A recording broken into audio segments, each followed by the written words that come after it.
From Inc.com, this is the Inc. Productivity Tip. Expert opinions, valuable insight, and helpful advice from today's top business coaches, thought leaders, and entrepreneurs. So there is a dangerous idea floating around the workplace. If you care about employees, you should avoid making them uncomfortable. Now that sounds compassionate, and sometimes it is. Other times, though, it is managerial cowardice disguised as servant leadership. Leaders who avoid difficult conversations leave people guessing, and capable employees miss opportunities to improve because nobody respected them enough to tell them the truth. Steve Jobs addressed this tension in a 2008 Fortune interview. Describing his responsibility as Apple's CEO, he said, "My job is not to be easy on people. My job is to make them better." Now that line lands differently today. Employees are exhausted, teams are navigating constant change, artificial intelligence is rewriting jobs, and many managers are leading people they rarely see in person.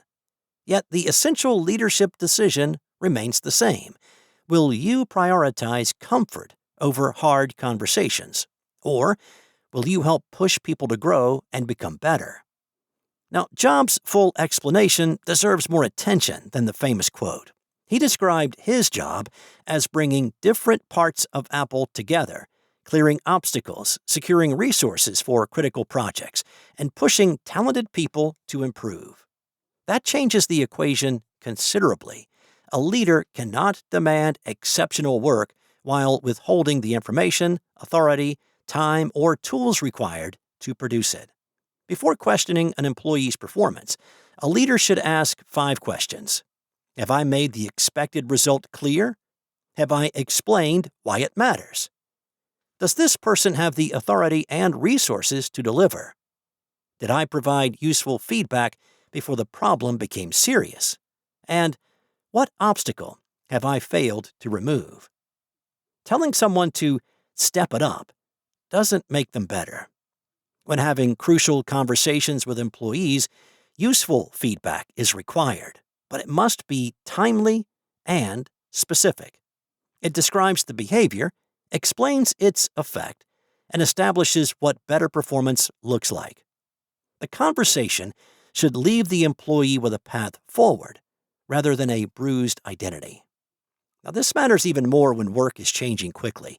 Employees cannot develop new judgment, adapt to unfamiliar technology, or take intelligent risks if every mistake becomes evidence that they do not belong. Making people better is not something leaders do to employees, it is something they pursue with them. That requires leaders to see potential, name the gap honestly, provide support, and remain accountable for the environment they create.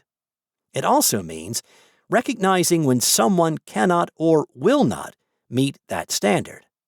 Human-centered leadership does not require carrying persistent underperformance forever. It requires handling it clearly and fairly. Jobs' quote still holds up, provided leaders understand the responsibility hidden inside it. Your job is not to keep everyone comfortable.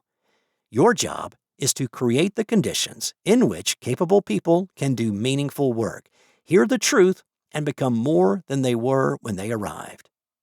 So, how about this piece of advice? Think of one person on your team who is capable of more.